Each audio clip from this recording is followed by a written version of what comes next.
വിലായത്ത് ബുദ്ധ, ഷമ്മി തിലകൻ, പൃഥ്വിരാജ് ഈ രണ്ട് ആക്ടേഴ്സിന്റെ respective characters ഇതിൽ ഇൻട്രൊഡ്യൂസ് ചെയ്യുന്നതിന്റെ അതായത് വെൽ എസ്റ്റാബ്ലിഷ്ഡ് ആയി കഴിഞ്ഞാണ്. അതായത് ഷമ്മി തിലകന്റെ ക്യാരക്ടർ വെൽ എസ്റ്റാബ്ലിഷ് ചെയ്ത് കഴിഞ്ഞാണ് പൃഥ്വിരാജിന്റെ ഇൻട്രൊഡക്ഷൻ തന്നെ വരുന്നത്. സോ ഇതിലെ മെയിൻ ക്യാരക്ടേഴ്സ് എന്ന് പറയുന്നത് ഈ ഒരു പൃഥ്വിരാജ് ചെയ്യുന്ന ഡബിൾ മോഹൻ എന്ന് പറയുന്ന ചന്ദനക്കടത്തുകാരൻ്റെ ക്യാരക്ടർ, അതിൻ്റെ കൂടെ തന്നെ ഷമ്മി തിലകൻ ചെയ്യുന്ന നേരത്തെ പ്രസിഡന്റ് ആയിരുന്ന ഒരു ക്യാരക്ടർ, അതിൻ്റെ കൂടെ തന്നെ പ്രിയംവദ ചെയ്യുന്ന ഈ ഒരു പൃഥ്വിരാജിന്റെ ലവ് ഇൻട്രസ്റ്റ് ആയിട്ടുള്ള ഒരു ക്യാരക്ടർ. സോ ഈ ഒരു 3 ക്യാരക്ടേഴ്സ് അത് മെയിനായിട്ട് പൃഥ്വിരാജും ഷമ്മി തിലകനും തമ്മിലുള്ള കോൺഫ്ലിക്റ്റ് ആണ് ഇന്റർവെൽ പോയിന്റിൽ വന്ന് നിൽക്കുന്നത്. സോ അതുകൊണ്ട് തന്നെ ഫസ്റ്റ് ഹാഫ് അത്യാവശ്യം നല്ലൊരു ഔട്ട്പുട്ടാണ് നൽകുന്നത്. സോ ഒരു ഡബിൾ മോഹൻ എന്ന് പറയുന്ന ചന്ദനക്കടത്തുകാരനായിട്ട് ഇന്ന് പൃഥ്വിരാജിന്റെ ക്യാരക്ടർ എന്താണ് അത് എസ്റ്റാബ്ലിഷ് ചെയ്യുന്നു. അതിൻ്റെ കൂടെ തന്നെ ഈ ഒരു ഷമ്മി തിലകന്റെ ക്യാരക്ടർ, നേരത്തെ പ്രസിഡന്റ് ആയിരുന്ന അദ്ദേഹം ഒരു പ്രത്യേക സാഹചര്യത്തിൽ അൺഎക്സ്പെക്റ്റഡ് ആയിട്ടുള്ള ഇൻസിഡൻസ് കാരണം അദ്ദേഹത്തിന്റെ വില പോകുന്നു, അദ്ദേഹത്തിന്റെ നാണക്കേടാവുന്നു. അങ്ങനെ വരുമ്പോഴത്തേക്കും അദ്ദേഹത്തിന്റെ വീട്ടിൽ നിൽക്കുന്ന ചന്ദ്രമനം കാണിച്ചുകൊണ്ട് പറയുന്നു, ഞാൻ മരിക്കുമ്പോഴത്തേക്കും ഈ ഒരു വിറകിൽ വേണം എന്നെ കത്തിക്കാനായിട്ട് എന്നുള്ളൊരു സംഭവം പറയുന്നു. ആ ഒരു സീക്വൻസിലൊക്കെയുള്ള ഷമ്മി തിലകന്റെ പെർഫോമൻസ് എടുത്തു പറയേണ്ട ഒന്നാണ്. കാരണം ആ ഒരു സീനിലൊക്കെ പെർഫോമൻസ് അദ്ദേഹത്തിന് പറ്റിയ ആ ഒരു ബാക്ക് ലാഷസ് ആണെങ്കിലും ആ ഒരു നാണക്കേടാണെങ്കിലും അതിന്റെ ഇന്റൻസിറ്റി എന്തുമാത്രമാണെന്ന് അദ്ദേഹത്തിന്റെ ആ ഒരു ഫേസിൽ കൂടി ആ ഒരു ഫേഷ്യൽ എക്സ്പ്രഷൻസിൽ കൂടി തന്നെ നമുക്ക് മനസ്സിലാക്കി തരുന്നുണ്ട്. സോ അങ്ങനെ പിന്നെ പൃഥ്വിരാജിന്റെ ക്യാരക്ടർ, ഈ ഒരു പൃഥ്വിരാജിന്റെ ക്യാരക്ടർ എന്ന് പറയുന്നത് ഡബിൾ മോഹൻ എന്ന് പറയുന്ന ഈ ഒരു ഏട്ടപ്പേരുള്ള ഒരു ചന്ദനക്കടത്തുകാരനാണ്. സോ അങ്ങനെ അദ്ദേഹം എങ്ങനെയാണ് ഇതൊക്കെ ചെയ്യുന്നത്, പിന്നെ അങ്ങോട്ട് അദ്ദേഹം എന്താണ്, നാട്ടുകാരെ അദ്ദേഹത്തെ എങ്ങനെയാണ് കാണുന്നത്, സോ അങ്ങനെയുള്ള സംഭവങ്ങളൊക്കെയാണ് പിന്നെ പറയുന്നത്. പിന്നെ അങ്ങോട്ട് ഈ ഒരു പ്രിയംവദയുടെ ക്യാരക്ടർ, ഈ ഒരു പ്രിയംവദയുടെ ക്യാരക്ടർ എന്ന് പറയുന്നത് കലിപ്പനെ സ്നേഹിച്ച കാന്താരി എന്നൊക്കെ വേണമെങ്കിൽ പറയാം.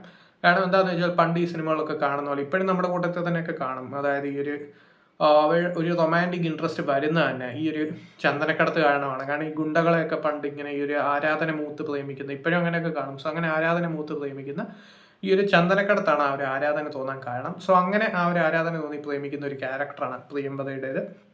സോ അങ്ങനെ പോകുന്ന ഒരു മൂവിയാണ്. സോ ഇതിൽ കോൺഫ്ലിക്റ്റ് വരുന്നത്, ഒരു മേജർ കോൺഫ്ലിക്റ്റ് വരുന്നത് ഇന്റർവെൽ പോയിന്റിലാണ്. പക്ഷേ ഇന്റർവെൽ കഴിയുമ്പോഴത്തേക്കും അത്രയും നേരം സിനിമാറ്റോഗ്രഫി ആണെങ്കിലും മ്യൂസിക് ആണെങ്കിലും ആ ഒരു ക്യാരക്ടറൈസേഷൻ ആണെങ്കിലും എല്ലാം കൊണ്ടും അത്യാവശ്യം നല്ല രീതിയിൽ പോയ ഫസ്റ്റ് ഹാഫ് സെക്കൻഡ് ഹാഫിലാണ് ഒരു ബിലോ ആവറേജ് ആയി മാറുന്നത്.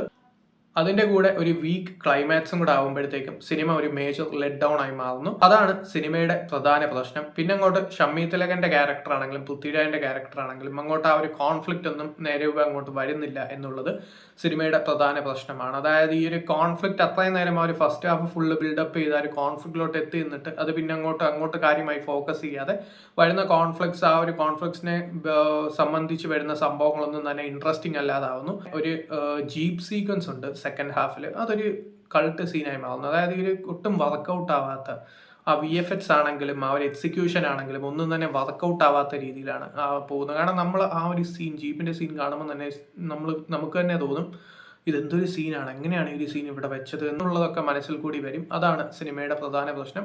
അങ്ങനെ ആ ഒരു സീൻ മൊത്തം ഒരു ജീപ്പിന്റെ മുകളിൽ കുറേ പേര് ഇരിക്കുന്ന ഒരു സീക്വൻസ് ഒക്കെ ഉണ്ട്. അങ്ങനെയുള്ള സീക്വൻസ് ഒന്നും വർക്കൗട്ട് ആവാതെ ആ ഒരു VFX പാർട്ട് ആണെങ്കിലും ആ ഒരു എക്സിക്യൂഷൻ ആണെങ്കിലും ഒന്നും വർക്കൗട്ട് ആവാത്ത രീതിയിലാണ് മുന്നോട്ട് പോകുന്നത്. അതിൻ്റെ കൂടെ തന്നെ വളരെ വീക്കായിട്ടുള്ള ഒരു ക്ലൈമാക്സും അങ്ങനെയുള്ള സംഭവങ്ങളാണ് സിനിമയിൽ പിന്നെ വരുന്നത്. അതാണ് സിനിമ ഒരു മേജർ ലെറ്റ് ഡൗൺ ആവാൻ കാരണം എന്ന് തോന്നിയത്. സോ അതൊക്കെയാണ് സിനിമയുടെ പ്രധാന പ്രശ്നങ്ങൾ. പെർഫോമൻസ് വൈസ് ഷമ്മി തിലകന്റെ പെർഫോമൻസ് ഫസ്റ്റ് ഹാഫിലാണെങ്കിലും പൃഥ്വിരാജിന്റെ പെർഫോമൻസ് ആണെങ്കിലും ഒക്കെ തന്നെ ഓക്കെ ആയിരുന്നു, അല്ലെങ്കിൽ അത്യാവശ്യം വർക്കൗട്ട് ആയ പെർഫോമൻസ് ആയിരുന്നു. സെക്കൻഡ് ഹാഫിൽ വരുമ്പോൾ ഇൻട്രസ്റ്റിംഗ് ആയിട്ടുള്ള സംഭവങ്ങളും കാര്യങ്ങളൊന്നും വരുന്നില്ല. കാരണം ആ ഒരു കോൺഫ്ലിക്റ്റിന് ബലമില്ലാതെ പോകുന്ന തന്നെ സീക്വൻസസ് അങ്ങനെയാണ് അറേഞ്ച് ചെയ്തിരിക്കുന്നത്. അതൊക്കെയാണ് സിനിമ നേരിടുന്ന പ്രധാന പ്രശ്നം. സോ താല്പര്യമുള്ളത് കണ്ടു നോക്കാം. ഇതിപ്പോൾ തിയേറ്റേഴ്സിൽ അവൈലബിൾ ആണ്.